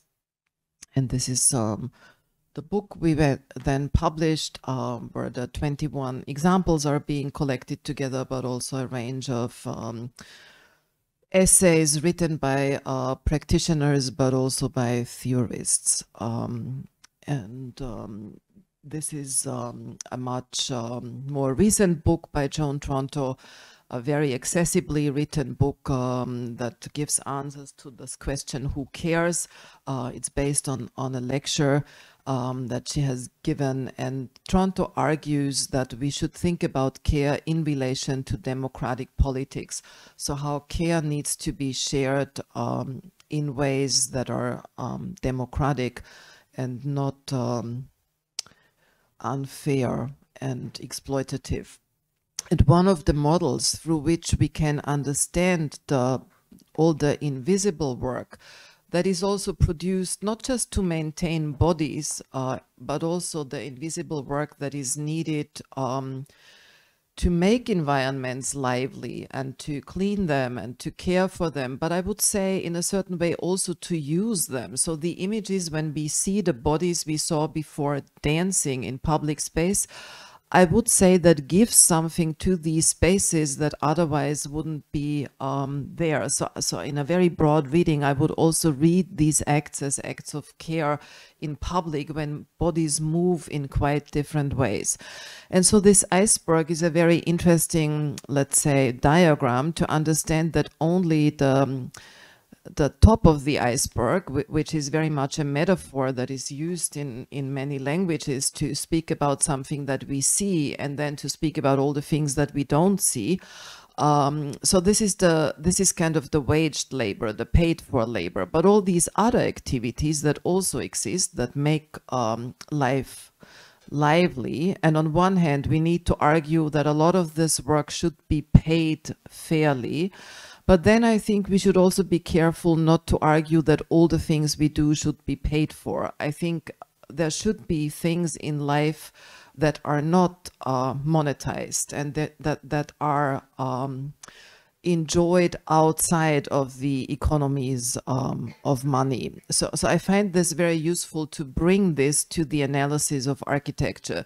So what is the thing that architecture cares for that is maybe the paid for thing, but then what are all the other things that architecture cares for that are not necessarily monetized, but always really hard to convince developers that they should invest in them. So this is maybe one of the most profound challenges that we have. And these are just some of the examples from the critical care book. This is the work of Yasmin Lari. She is the first female person who became an architect in Pakistan. She is now in her mid-80s, still actively practicing. And she works a lot with particularly female people in rebuilding houses and homes after flood catastrophes. This is an example from the Wildering Tellieu in Belgium, where an existing building that serves as a mental hospital was, together with the patients, reworked. And so in a way, it's taking care of the building, but also taking care together with those whose needs are being met otherwise. And this is an example from the Kunkai Design Initiative, who for a very long time, since 2006, have been working on the Kibera public space project. So I cannot go into any of these projects in detail, but I think what is important to say is, thinking back of the iceberg, that a lot of the work that is being done here by architects, by spatial practitioners, by urbanists, is not paid for work. So I think this is one of the big challenges in architectural practices that are more feminist, more caring, that this kind of work needs more time than can be put into billing hours. And I think this is maybe also something that we could discuss afterwards in the way in which you experience this in your practices. So what I'm interested in, or what my work is concerned with, my research work, my scholarly work, writing, but also curating, is how histories of care are understood, researched, analyzed, and told as histories of architecture and urbanism. And on the other hand, I'm also interested how histories of architecture and urbanism can be understood and told as histories of care. That is, how have architecture and urbanism define specific ways of how care practices are spatialized. And we may think of the kitchen here, we may think of the household, we may think of playgrounds, we may think of hospitals. So we may think of a lot of typologies and functions that all have to do with care, and in which architecture, but also at the scale of cities, care has been defined. And as we have heard previously, of course, these cities are never neutral, and they define these things in relation to care in very specific ways. And I want to conclude with a project that I've been working on together with two colleagues, Claudia Lomoschitz and Sophie Ling, and it's called Feminist Nightscapes, Taking Back the Night. And we started working on this in 2019. As we observe, like many other people observe, that not only are cities never neutral, also the time in cities is not neutral. So the ways in which people can use cities during days, during nights, in specific areas, of course, differs widely. And at the same time, we are very worried that the safety, particularly the safety of female people, is very often used for right-wing racist arguments against immigrants, particularly in the part of the world where I live. So one is in a conundrum, one can say, when one argues for more safety and doesn't want more policing or more surveillance. So these were things that we had a lot of discussions about with the colleagues, and then it's a very small scale project. So we are meeting with other people, mostly in physical space. During the pandemic, we were meeting online with people from different cities. in order to test out practices, invent solidarity, how one can move differently at night. I mean, very practical things. How can one organize to meet up in groups in order to move in different ways, but also to do historical research. I mean, how have these cities been used historically? And also how can we remember both sides of joy and celebration of taking back the night joyfully, but also how we can remember together pains and feminicides and things that need public mourning and grieving. So that's basically the things we are interested in, broadly speaking.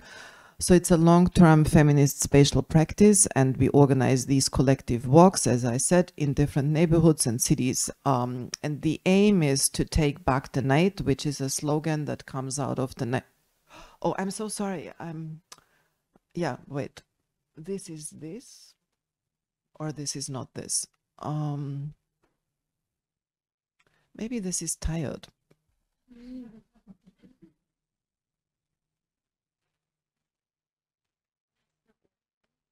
Yeah, I think it's a bit tired. It's red, so the battery is... okay, wonderful. Yeah, it's okay. We can jump the other one. So here I just tried... So I will read it. You cannot read along, so I'll read slowly. Feminist Nightscapes by Claudia Lomoschitz, Elke Krasny, and Sophie Ling is a long-term feminist spatial practice. We organize collective night walks in different neighborhoods.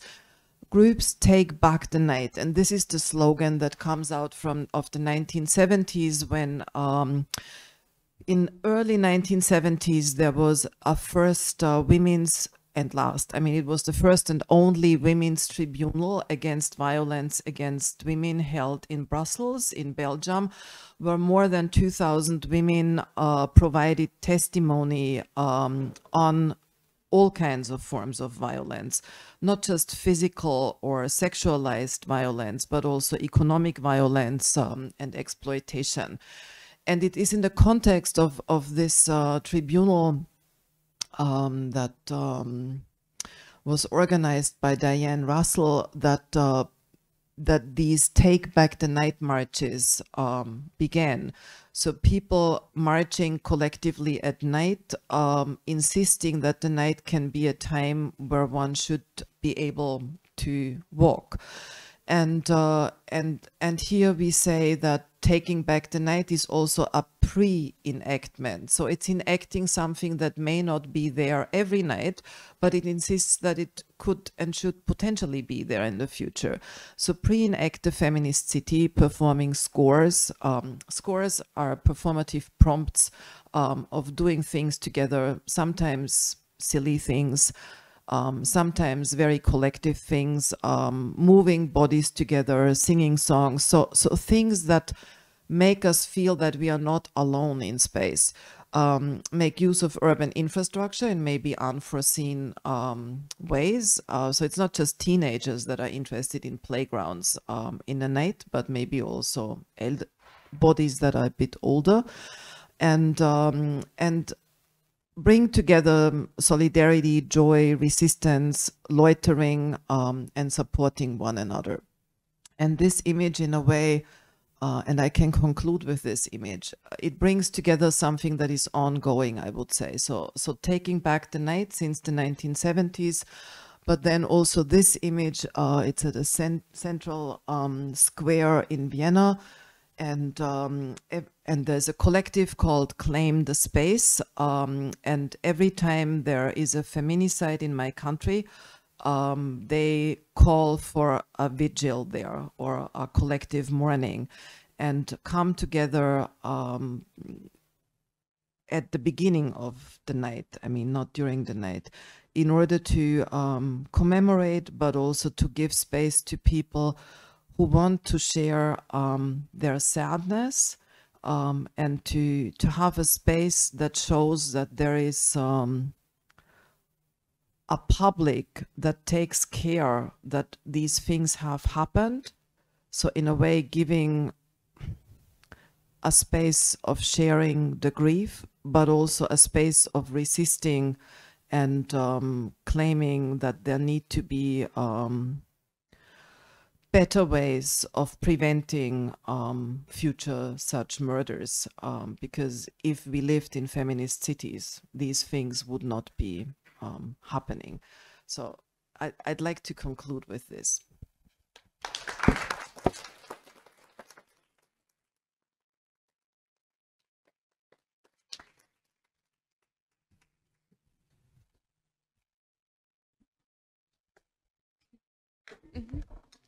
Okay. Thank you very much, Elke. Now it's the time for everyone to ask questions. We have only around 30 minutes, so please try to be concise with the questions for guests, and we can start.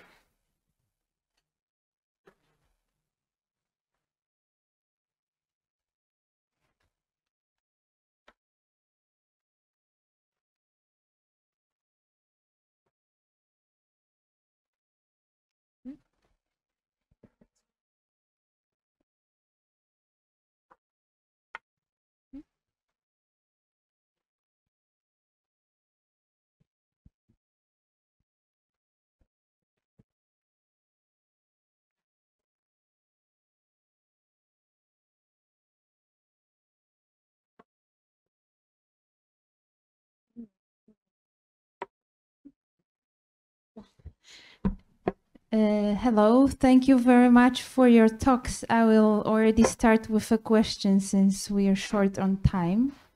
If you rested enough, of course. I wanted to start with a question actually because this summer we went to a workshop organized by students, which was actually on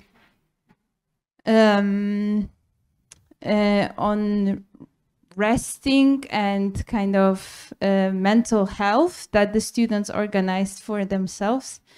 And I was doing a seminar with readings, and I used the text, your text, Elke. So I was very surprised by their reaction that text was actually received by them as the most kind of controversial one.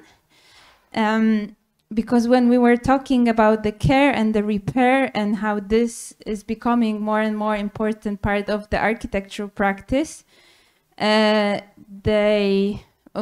also referring here to another exhibition that I've seen, The Great Repair, which stated that actually nowadays more engineers are working on repair projects rather than new infrastructure, and that would probably a possible future for also architecture practice as well. So we will only be repairing existing buildings, or at least I think this is what we're kind of would like to see as a future for our architectural practice if we want to follow through with this idea of repair of the planet. And they were actually they were finding this idea very radical in a sense, and they were feeling that they, as architects, would like to create something new rather than become just heritage preservation officers.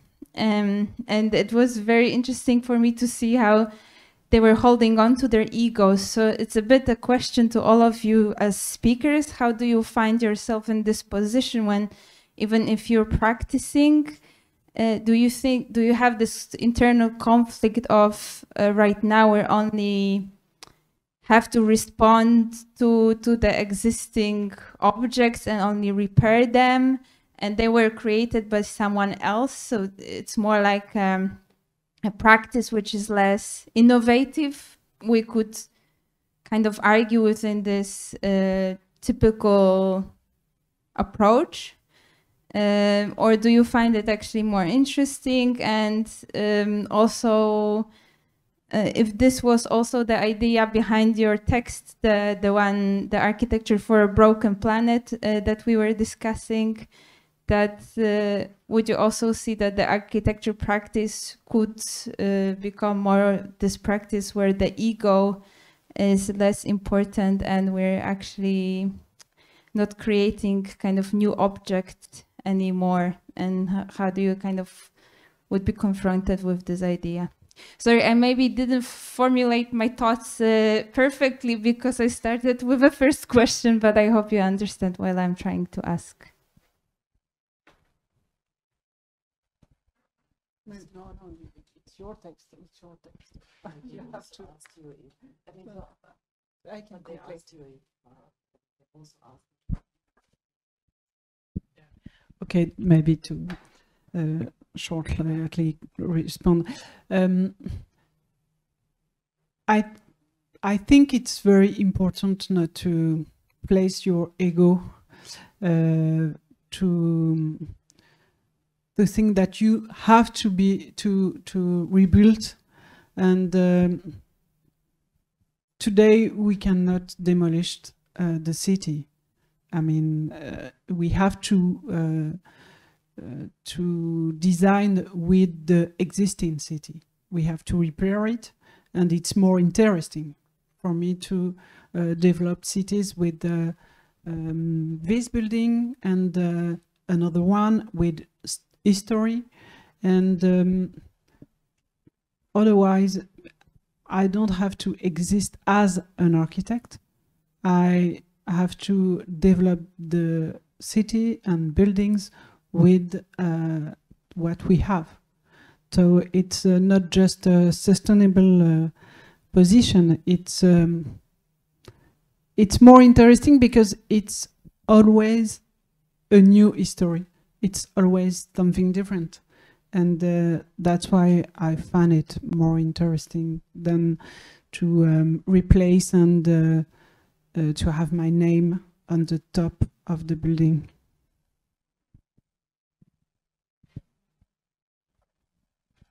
Oh, okay. Well, actually, I think that there is always an ego, yes, and it depends on you whether you place it in front of the public interest or on your own. And I think that we as women have doing a care work there. We live mostly our ego somewhere behind, and I think that's our job. That's why we undertook this topic. And actually, I do not have a problem with repairing something that is already done, because we live what we live in cities. We live, they look like, and actually we have to work on what we have. And also with the topic about degrowth. Yes, and we cannot, as you said, demolish our cities. We have to rebuild them and change them, because actually not everything is bad. Yes, we do not want to demolish and destroy and repair everything. Not everything is bad, but we have to improve some spaces to make them better for women and for everyone. Because if they will be better for women, they will be for everyone. So actually that's, I don't know if I answered your question, but. I'm just really curious. So you started out, you were saying it was a workshop on resting and mental health. And I would really like to understand, so I mean, to me, that's totally radical that architecture students do workshops on resting and mental health. Would never have happened 30 years ago. So I think maybe you can share a little bit what you did in the workshop, and also I would be really interested in understanding what the visceral reaction was. I think you're referring to this text, Architecture and Care, that I wrote in the Critical Care book. Okay.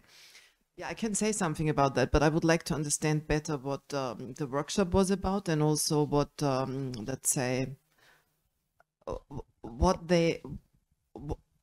the reaction you started to talk about, but then I didn't fully understand. Yeah, it was actually very nice, because the architecture, every year in Poland, there is this student association. Every year they organize a workshop for themselves, the students. And this year they've chosen the topic of rest. And there was a, different approaches, but even there were some workshops on mental health and how the education at the university influences that as well. So it was interesting also. And Natalia was there, or there are some other tutors. And I did with them a seminar reading. We were discussing like capitalism and, you know, the end of the world. But for them, the kind of the most radical, maybe it was radical for them because they could really imagine how their personal practices, how taking your ideas, implementing them would influence their personal practice, and that would also require them not to do what they were trained during university, so design buildings, but really to improve, or not even improve, because I think in the text really the key issue is the repair, so not even kind of influence someone else's work, but really preserve it in a way. So I think I need to learn how to write more precisely. I mean, that's really interesting to understand. So the first observation I wanted to share is, I think architects are one of these professions understood to work always, no? I mean, they don't rest. So magically, they work all the time. So I think that there is a generation of students that actually think about rest is really an excellent thing. So that there is maybe they will also have a life and not just work, and that's really good. The repair, to me, repair is not to make something the way it was before, because that would just mean that we keep the world as it is, and the world as it is pretty rotten. So we don't want to keep everything as it is, and I'm also not. I'm not wanting to turn people into, as you so beautifully said it, heritage preservation officers. But in a way, I understand repair as an approach towards the world in order to understand that what is there needs to be taken along into a future, but not as same self, but understanding how to make it more inhabitable, less unfair. And that can be done spatially, so that I think, to me, there's a lot of designing involved in repair work with existing buildings. So that I should probably have made much clearer. So I think that I understand better. I think your other question was the superstar question in a way. No, I mean, so will I ever win an award for repairing a building? And you know, not coming up with the iconicity that sells. I think this has a lot to do with the way in which what people are trained to do also instills in a lot of people a specific mindset as to what this profession should be like or should fulfill. And I think that there has already been a major shift within architecture education, that this is maybe not a very it's maybe not a goal. Maybe this goal to become a superstar was never a good goal, but I think it is actually being dismantled a lot. So I guess we can only work more towards this dismantling this kind of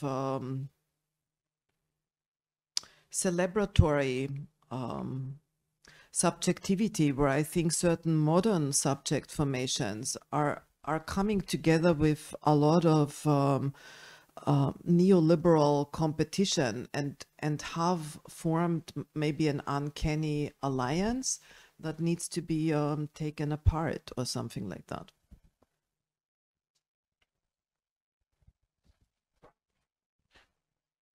Good evening. Thank you for the inspiring presentations. I wanted to ask you about something that I struggled myself with my own research about women's struggles in public space, and that's an intersectional view on effective participation. So, as we know, female persons who also belong to other minority groups face the most burdens in the city, and they often feel the most excluded. So I wanted to ask you about some suggestions, practical suggestions, or maybe reflections on how to actually include these groups of women into participatory practices so that they actually have a voice and to contribute to the design of our cities. Thank you.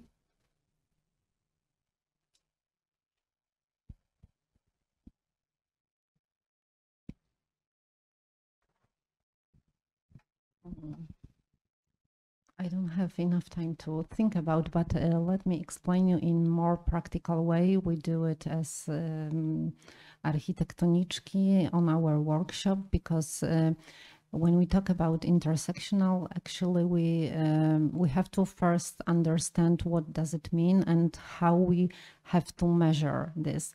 Actually, me as a practical architect, I have to measure everything. That's why I have to measure emotions and so on, and also intersectional. And during our workshop, we use a tool called Wheel of Privilege.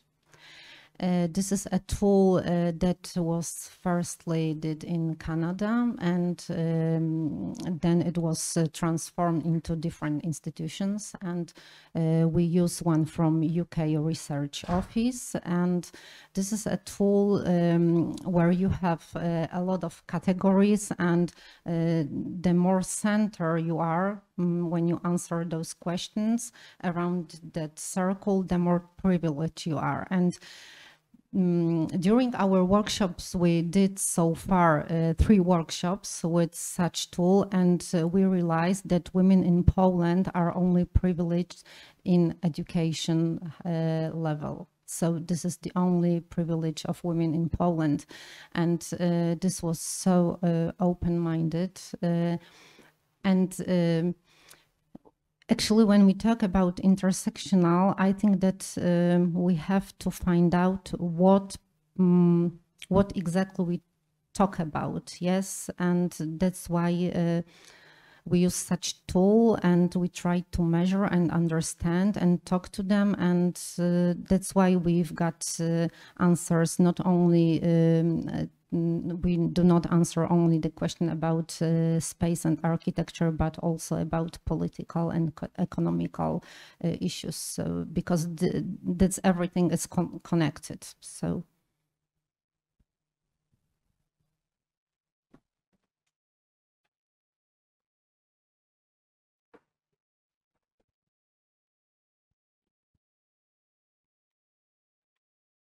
So my question is pretty Warsaw based.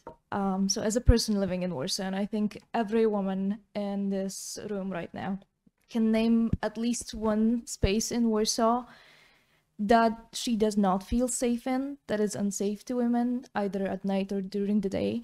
So I'm not an architect, I'm a data scientist who is a, feminist, and I just want the world to be a better place for women. So as a regular human being, what can I do if I know about these places? Because I have a few right from the top of my mind. What can I do to make people notice them and make, city officials care about those spaces and maybe make them safer?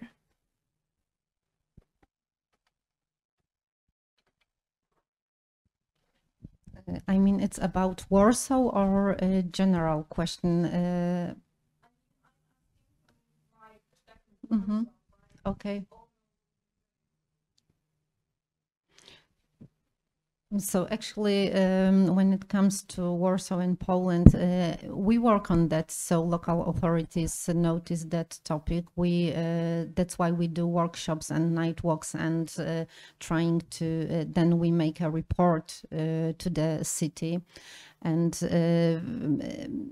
I think that's the topic, yes, because if you want to change something, you have to first think what you want to change, actually why you don't feel safe in those spaces, because that's not always a matter of light. Sometimes there is matter of greenery, because the greenery also can be our enemy in the cities, and sometimes there is because of the environment and people who are in that neighborhood. And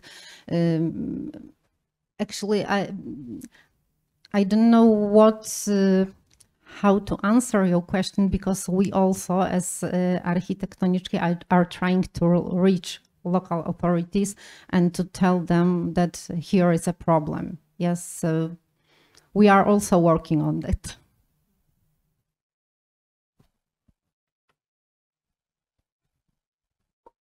Hello, thank you for the lectures. My name is Maciej.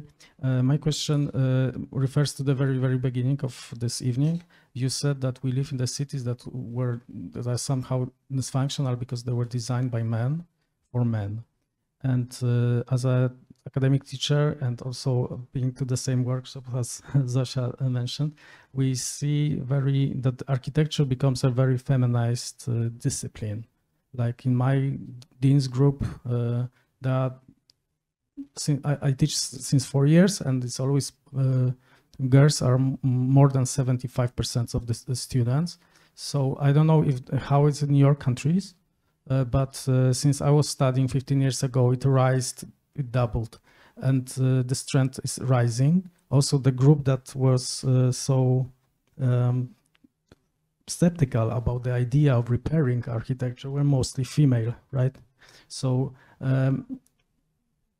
yeah. Okay. So do you think that this architects will soon be mostly women, or they won't? I don't know how it's in your countries, and how this is going to influence the cities we live in. How do you think? How do you predict? In France and in Paris, we have the same evolution, that we have a big part of students which are female. But then there is another reality in the offices. That means that there is not so much directors or architects, which are the owner of the office, that are female. So then we have this kind of difficulties, that then the real designer and also political authorities are more men. And so that creates something. Maybe I hope that it could be, maybe, I don't know, in 10 years it could be different, but at this moment it's still cities designed by men, and that's why maybe the subject is not so much developed by in all of the, let's say, because I present some example in Paris, like the Place de la Bastille or other transformation of the city. But in France, there is, I mean, in Marseille, it's really not the subject. I mean, nobody, I think gender is really not in the vocabulary. And that's why it's, we can talk about good example and success in this kind of necessity, and but it's we have a long way.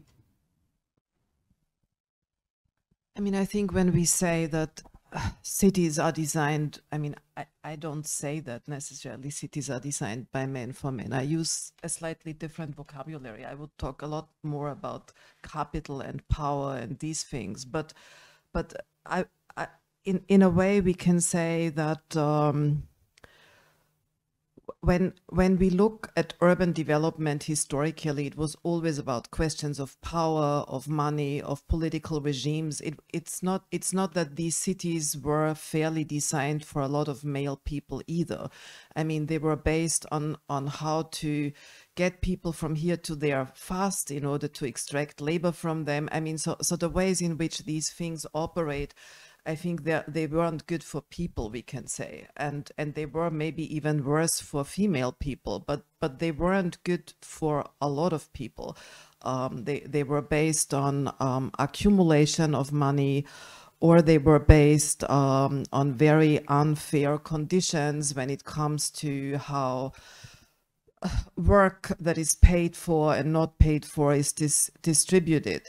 So I think in a certain way we could say it's not necessarily the question of the social and gender and the body of a person when cities are being designed, but larger mechanisms that have to do with power and money, which were dominated by a system that we call patriarchy. And this system has been changing. I mean, patriarchy is just as much changing as capitalism. It's not the same 100 years ago and now. And I think the fact that there are now more female people who have graduated from architecture school, I mean, they don't run offices, they're not in power, they don't become feminist developers. So I would say they become an exploited workforce in offices, just as exploited as a lot of their male colleagues. And they are not the ones that have redesigned the world yet. So I don't think that is necessarily a question of the gender a person has, unfortunately. So this is how I would answer the question. I want to add something from my practical point of view, because if you are architects and urban planners, I don't know if you noticed recently that star architect is not sexy anymore, and being star architect and making such architecture is not sexy anymore. And I think that's why I think that there will be more women in this job than men in the future, because architecture is less paid, and women have a lot of work to do to change the cities and change the buildings, and there won't be new buildings to build as they were recently. We have to renovate, repair, transform what we have. And for men, it's not sexy. Men actually do not want to change what other architects did. And I think that, as you said that there is more female students than male, but somehow they disappear in later their lives and career. And I forgot what I wanted to add. Sorry, I've got ADHD and actually I forgot. But so let's finish.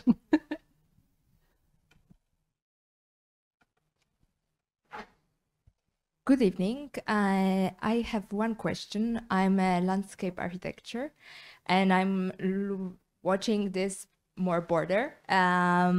So we already talked that a lot of female students are architecture, and at my field also was much more girls than boys studying. So my question is, if you see the possibilities that the learning about the female perspective, about the gender mainstreaming, it will be obligatory to learn for all of us, because of course it's important to learn about it. We are learning, girls are going in the groups, the feminism and everything, but it's also important to learn about it for boys and men. So if you see the chance that the classes about it will be obligatory. I was also the student, not only in Warsaw, but also in Vienna. I had a class about the gender mainstreaming there. It was a faculty class, but it's possible to have obligatory classes about it. We are learning about the history. We are learning about the biology. In one day, it will be a moment that about this, what we are talking whole evening, we will learn in the beginning as a student, because as a student and young people, we are also a future. We are making our future city also. So it will be in one day a possibility that the class will be obligatory and everyone will learn about what we are listening today.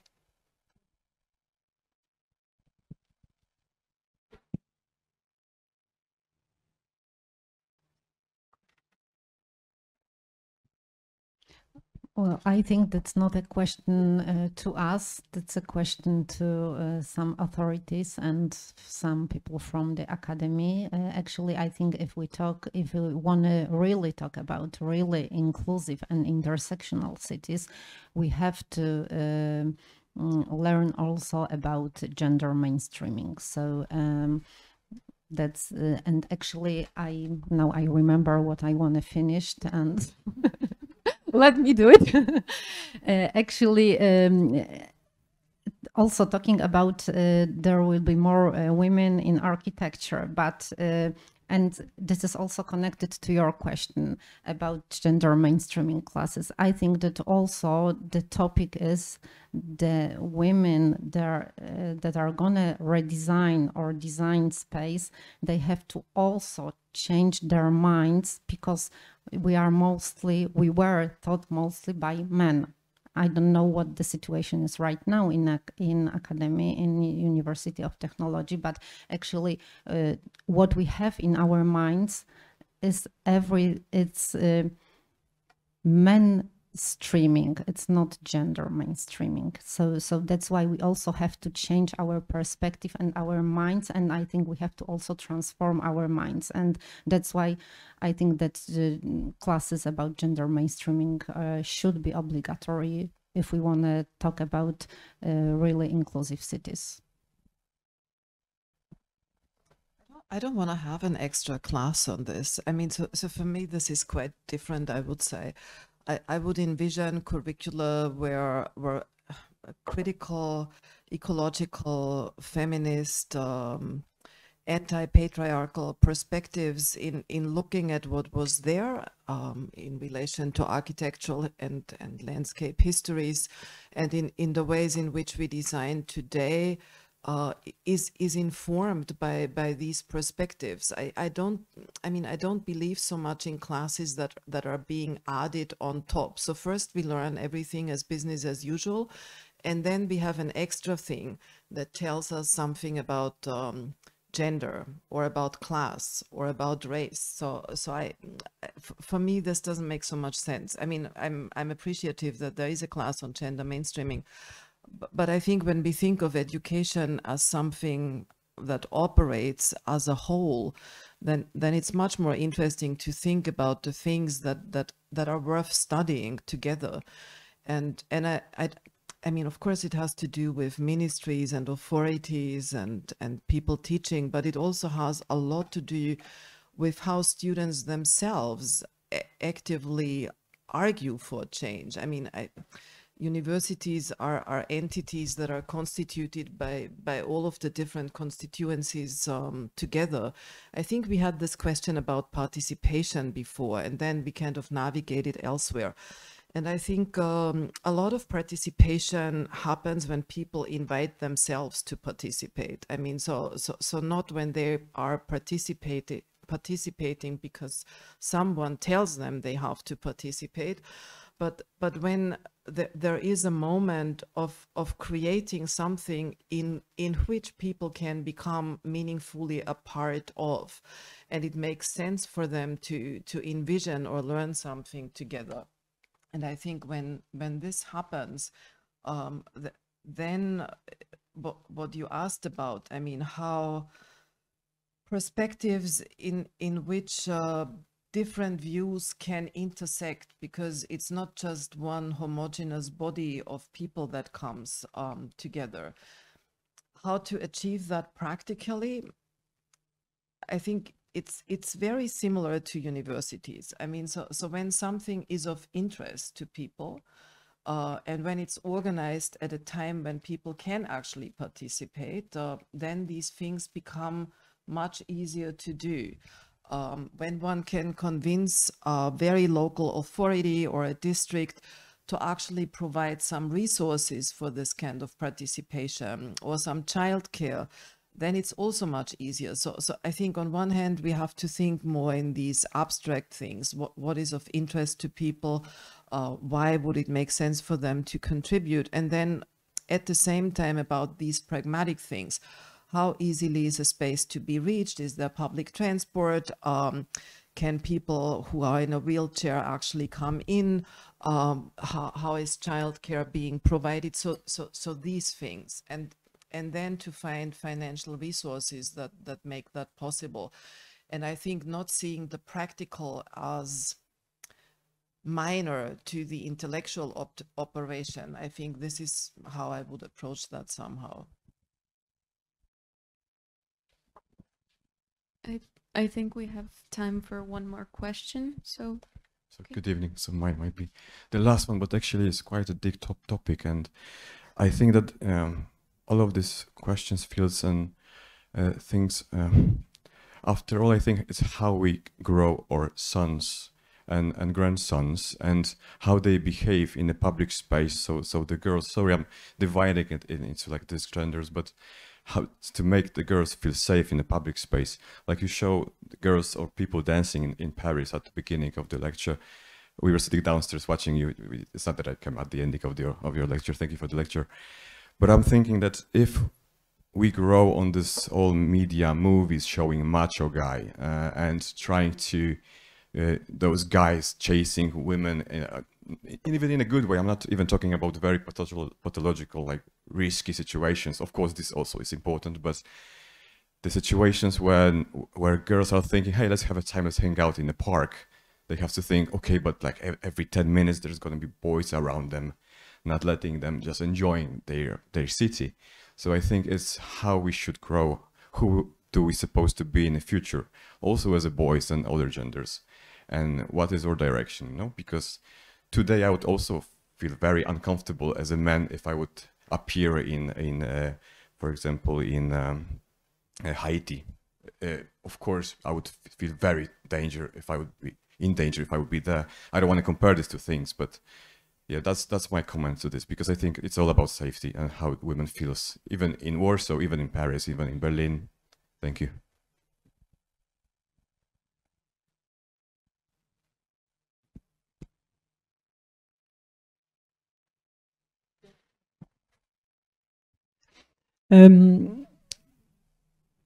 I agree with what you say, because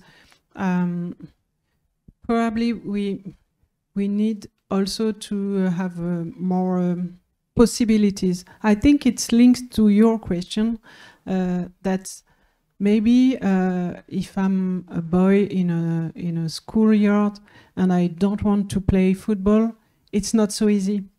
And maybe the place that you give to girls, you also give more space for boys to use differently the city. And that's why we have to talk about equality, and that everybody can find something that could give him more possibilities, but not just if I can move or if I can feel safe in my city, that maybe I can discover the city differently. Maybe I can make sport, or when we say, what about the space where I can dance in the city? That, I mean, it's a place, it's right. The name of the place is where I can dance. It's maybe something that you can be more together also, and together, girls, boys, and also when you are an old man or an old woman, and that you have to feel safety in, and maybe it's not just it's how we can learn together to use differently. And I think it's also what you said about we have to change our mind. Even, I mean, when I'm a mother, I'm an architect, a mother, I was a student, and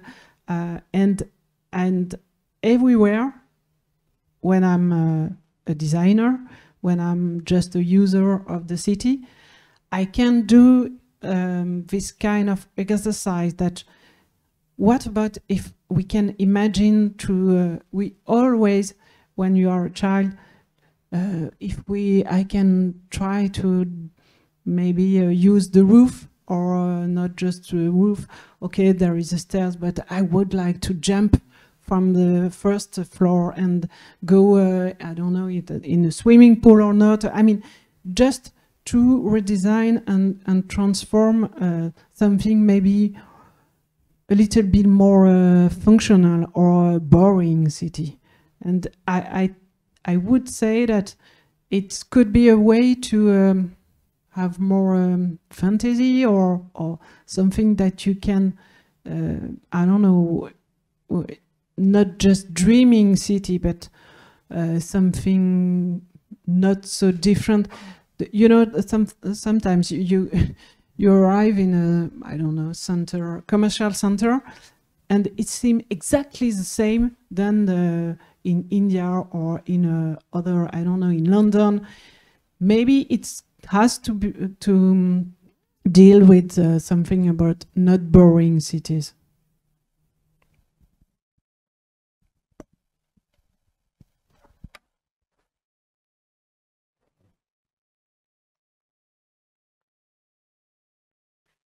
Okay, then this will commence this conference. Thank you very much to our guests for giving these insightful and interesting lectures. I think that there's a lot of things to talk about, and I hope that it can jumpstart a conversation between everyone and inspire people to think about it more. And thank you to the audience. I think that the turnout was pretty great. It's really good to see a lot of people come and engage in this conversation. So thank you very much.